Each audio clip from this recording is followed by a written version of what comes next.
예루살렘 입성 이야기입니다. 이 이야기는 마가, 누가, 요한 모두 공통으로 다루고 있습니다. 이는 이 일이 그만큼 중요하고 큰 의미가 있기 때문입니다. 예수님은 하나님의 뜻을 이루기 위하여 이 땅에 오셨고, 이를 위하여 지금 하나님의 성전이 있는 예루살렘으로 향하여 가고 계십니다.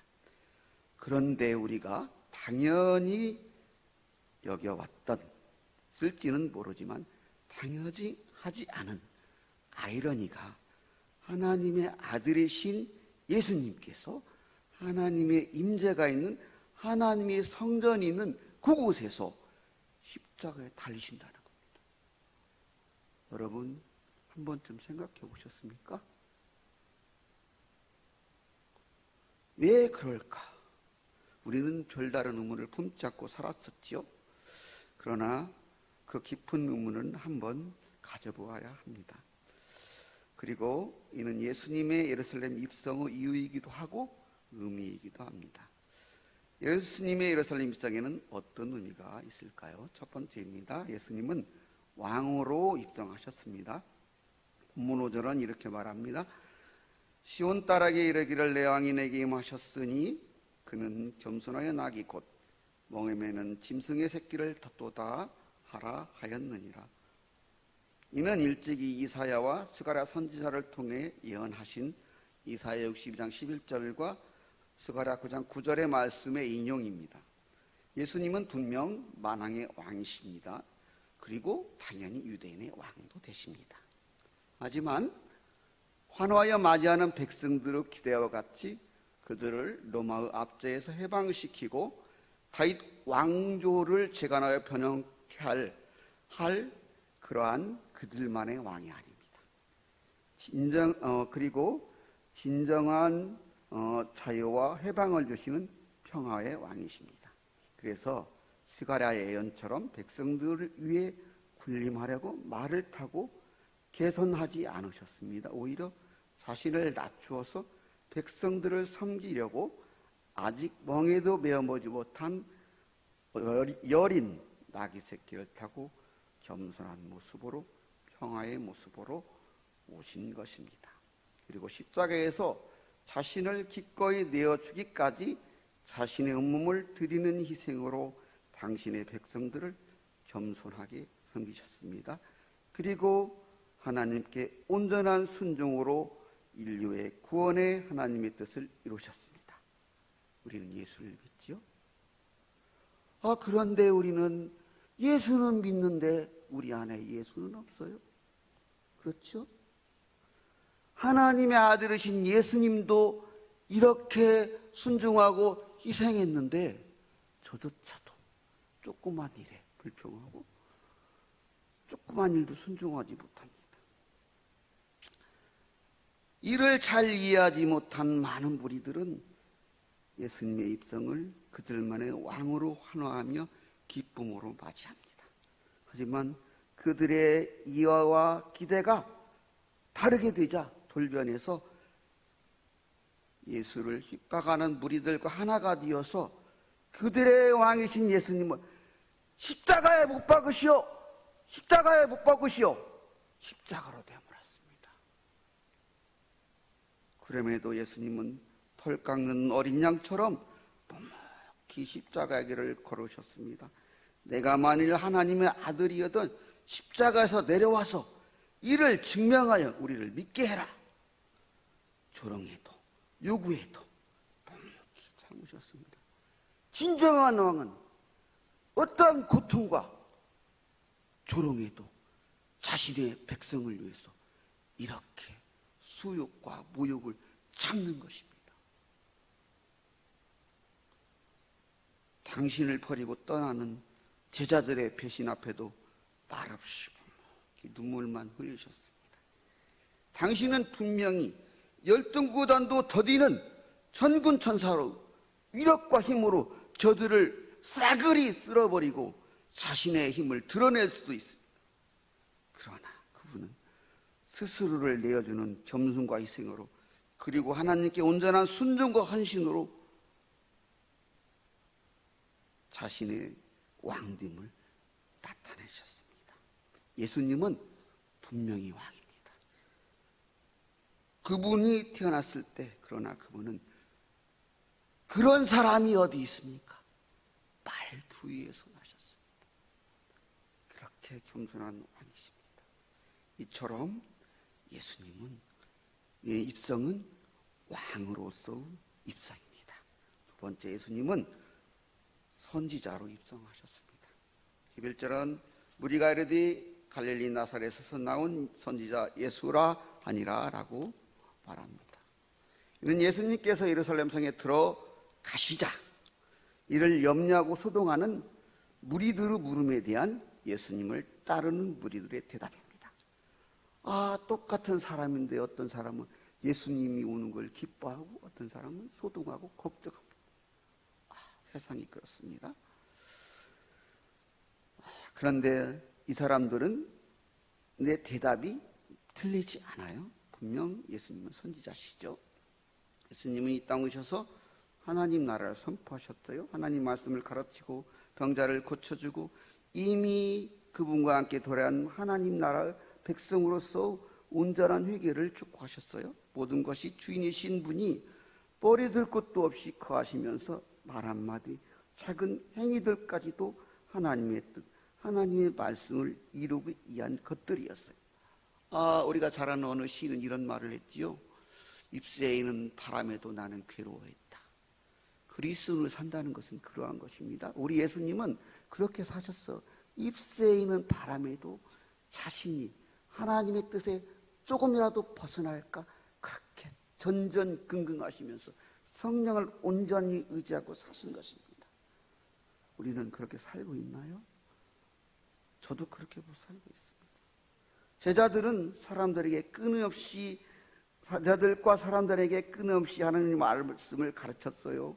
세리, 고아, 가부, 회디고 가난하고 병든 이들을 찾아갔어요. 사랑의 갈증에 목마른 여인이 있는 사마리아 수가성에 유대인이면서 찾아갔어요.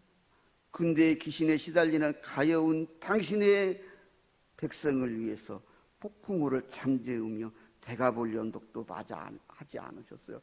38년 된 중풍병자 실로암 못에 들어가지 못해서 괴통하는 그에게 진정한 치료와 해방을 주셨죠. 12해나 혈루증을 앓던 여인이 삶의 희망마저 잃고 그런 여인이 치료되게 하시고 구원의 믿음까지 일깨워 주셨어요. 바리새인과 사두개인 등 종교 지도자들은 유대 정치 그리고 유대 정치 지도자들의 이성과 불의를 분명히 책망하셨어요. 당신의 백성들을 억압한 로마 권력과 무력을 통한 직접적인 싸움을 하지 않으셨지만 더 강한 사랑과 겸손, 진리의 말씀으로 그들과 매일 싸우셨습니다. 진정 시대를 분별하셨으며 온 세대의 바른 길을 제시하셨습니다. 사람들 환호 속에 입성하시어 처음 행하신 일도 기도하는 하나님의 집이 강도 위에 서고 도둑들의 속을 편한 그것을 참을 수 없어서 장사꾼들을 다 내어쫓고 성전을 청화하셨습니다. 그럼에도 회개하지 않는 완악한 이스라엘로 인해서 이스라엘의 예루살렘의 멸망과 성전의 파기 등의 하나님의 준엄한 심판을 선포하셨지만 그분은 그 일로 인해서 하염없는 눈물을 흘리셨습니다. 선포는 무책임한 것이 아닙니다. 저도 여기서 말씀을 전하지만 선포는 무책임한 거예요. 그 선포는 무거움이 있는 거예요. 선포자에게도 무거움이 있는 거예요. 듣는 이에게도 무거움이 있는 거예요. 그렇게 하나님의 말씀을 전하는 예수님은 누구보다도 뜨거운 눈물, 뼈아픈 고통을 겪으셨어요. 그게 예수를 믿는 것입니다. 그런데 마땅히 예수님을 영접해야 될 바리새인, 사두개인, 종교 지도자들, 하나님의 말씀을 더 잘 알고 하나님의 뜻을 더 잘 알고 있을 그들이 정작 하나님의 아들을 더 핍박하고 죄수로 물고 십자가에 다는 괴수가 되었습니다. 여러분, 예수 참는 믿으면 우리는 더 예수님을 핍박하는 존재로 바뀔 수가 있습니다. 이단 중에 JMS 신학교 나온 신학생이에요. 4년제. 여러분, 잘 예수를 알고 잘 믿어야 됩니다. 이런 것은 700년 전 바벨론 멸망에 대한 유다의 하나님의 심판을 선포한 에레미야의 처지와도 다른 것이지 않은 것이 지금 예수님의 그런 처지입니다. 예수님은 온전히 하나님의 뜻을 알았고 이를 분명히 선포하고 자신이 몸소 그렇게 행하는 선지자였어요. 이처럼 예수님의 예루살렘 입성은 선지자로서의 입성입니다. 끝으로 예수님은 대제사장으로서 입성하셨습니다. 9절은 이렇게 말합니다. 앞에서 가고 뒤에서 따르는 무리가 소리 높여 이르되 호산나 다윗의 자손이여 그 높은 곳에서 호산나 하더라. 동일한 이야기를 나눈 마가 요한도 예루살렘 성에 들어오시는 예수님을 무리들이 호산나 외치며 맞이한 것을 기록합니다. 호산나는 히브리어 호시 하나의 음역으로 구원하소서라는 의미가 있습니다. 즉 우리들은 우리를 구원하소서 이렇게 외치면서 예수님을 메시아 구원자로 맞이하고 있는 것입니다. 그런데 이들이 생각하는 구원은 요한의 진술 요한복음 12장 13절 종려나무 가지를 가지고 마저로 나와 있지 호산나 찬송하리로다 그의 이름으로 오시는 이 곧 이스라엘 왕이시여 하도라를 근거로 볼 때 다윗 왕과 같은 강력한 왕권으로 로마 압제로부터 정치적 해방의 구원을 의미했어요. 그리고 이는 선민사상에 찌들어 있는 그들만의 국수적인 구원일 뿐이어서 예수 잘 믿어서 잘 먹고 잘 살고 우리 자손도 잘 되고 그러한 예수가 아니라는 의미입니다. 내가 예수를 믿어서 잘 믿어서 삭개오처럼 자기가 가진 모든 것을 다 내주고 알거지가 되는 거 바로 살려고 하니까 그것이 예수를 삭개오는 알거지가 됐을 거예요. 예수님을 진정으로 만나면 그렇게 되는 겁니다.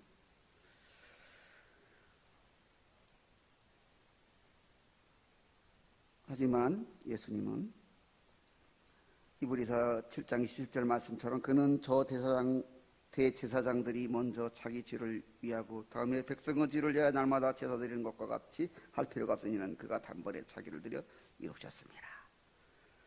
대제사장이요. 1년에 한 번 흠없는 제물의 피를 가지고 하나님께 나가는 대속죄일에 그 대제사장인데 그 대제사장이 아무런 흠도 없는 대제사장이신 예수님이 자신을 희생의 제물로 하나님의 제단 앞에 드린 것입니다. 그렇게 함으로써 그 인류 구속의 문제를 해결하신 거예요. 그래서 이스라엘, 유다의 해방뿐만 아니라 온 인류의 진정한 해방을 가져오신 것입니다. 하지만 우리들은 이를 잘 이해하지 못했어요. 그래서 지금 겉옷을 깔고 종려나무를 깔고 종려나무를 흔들며 승리와 영광의 종려나무를 호산나 호산나 이렇게 외치고 있지만 돌변해서 예수를 저주하고 십자가로 내몰게 된 것입니다. 그러나 이러한 그들의 환대는 그들만의 환영이었을지 모르지만 결국에는 이조차도 대제사장으로서 자신의 죄를 대속하기 위한 희생의 제물에 드신 구원주 메시아를 제대로 환영한 환영이 되었습니다. 우리는 때때로 우리가 하는 일들이 나의 의지와 상관없이 하나님의 일을 이루는 일이 될 수도 있습니다. 그것이 은혜입니다. 그리하여 이후에 우리는 히브리서 10장 19절처럼 그러므로 형제들아 우리가 예수의 피를 입어 성소에 들어갈 담력을 얻었나니 지금 이 자리에서 이렇게 자유롭게 하나님께 예배드리고 있는 것입니다. 누구나 우리는 이제 보혈의 은혜를 의지하여 기도할 수 있고 예배할 수 있습니다. 그래서 베드로 사도는 이렇게 말했지. 우리는 왕 같은 제사장이요, 제사장 나라이고 택한 이렇게 그런 식으로 말했잖아요. 그리고 또 루터는 우리가 뭐라고 했어요? 우리도 그런 제사장과 같은 그런 신분이라고 얘기를 했어요. 왜냐하면 우리가 자유롭게 하나님을 예배할 수 있게 되었기 때문이에요. 이것은 모두가 우리 대제사장이신 예수님의 보혈의 공로입니다. 그래서 우리는 지금껏 그 구원의 은혜 속에서 하나님의 자녀된 권세를 누리고 살아왔어요. 그러나 타락한 종교, 정치 권력들은, 그리고 이에 동조한 무리들은, 그리고 도마의 권력은 사탄의 대리인으로서 악을 행하는 그들은 예수를 십자가에 내모는 것입니다. 그렇지만 그들의 그 행위는 오히려 대제사장이신 예수님을 희생의 제물로 하나님께 드림으로 인해서 인류 구원의 하나님의 뜻을 이루는 일이 되게 되었던 것입니다. 이렇게 예수님은 스스로를 우리를 위하여, 하나님의 뜻을 이루기 위하여 제물로 드린 대제사장이십니다. 이처럼 예수님의 입성은, 예루살렘 입성하는 예수님은 대제사장이시기도 합니다. 오늘이 종려주일입니다. 예수님은 이 화려한 한옷 위에 영광이 아닌 가시면류관을 쓰십니다. 그리고 고난의 십자가를 지십니다. 십자가형이 왜 무서운지 아시죠? 3일을 그 자리에 달린 채로 그냥 추위와 더위를 반복하며 3일을 이렇게 버티다가 피골이 상접한 상태로 고통 속에 죽어가는 것이 십자가의 형이에요. 십자가의 형하면 사람들이 치를 떨어요. 그래서 그 십자가형을 예수님이 우리를 위해 지신 겁니다. 하나님은 우리를 사랑하시기를 자신조차도, 하나님의 아들 예수님조차도 피하고 싶었던 극악 무도한 십자가를 통해서 이루셨다. 여러분, 목에 다는 십자가가 가볍지 않습니다. 그냥 우리 앞에 놓는 십자가가 그래 가벼운 게 아니에요. 십자가가 우상이 되어서는 안 됩니다. 십자가를 바라볼 때 주님의 고통, 주님의 사랑을 우리는 다시 한번 생각해야 됩니다. 그런데 그 예수님이 이렇게 십자가에서 고난받으실 때 3년 만이나 동고동락한 제자들 다 떠났지요. 그렇게 환호하던 무리들 다 떠났어요. 그리고 오히려 대적이 되어서 예수님은 십자가에 못 박으러 그렇게 소리쳤지요. 우리들은 그렇지 않은 거예요? 저는 그렇지 않을까요? 눈물로 주님을 사랑한다고 했어요. 주님의 사람이라고, 주님뿐이라고 외치고 그렇게 살았어요. 그런데 어느 날 문득 이렇게 보니까 호산나, 호산나, 종려나무 가지를 흔들며 호나하던 내가 예수님을 십자가에 못 박으라고 외치는 무리들과 다르지 않는 그러한 높아진 사람이 되어 있는 것입니다. 왕이시고 선지자이시고 대제사장이신 우리 예수님의 십자가 앞에서 다시 한번 이런 우리를 돌이켜서 새롭게 서기 원합니다. 고든 묵을 꺾고 굳은 마음을 부숴서 가려진 새싹처럼 희망의 봄을 만드는 겸손과 섬김의 사람, 그리고 하나님의 뜻을 이루는 봉사교와 성도님들 되시기를 소망합니다.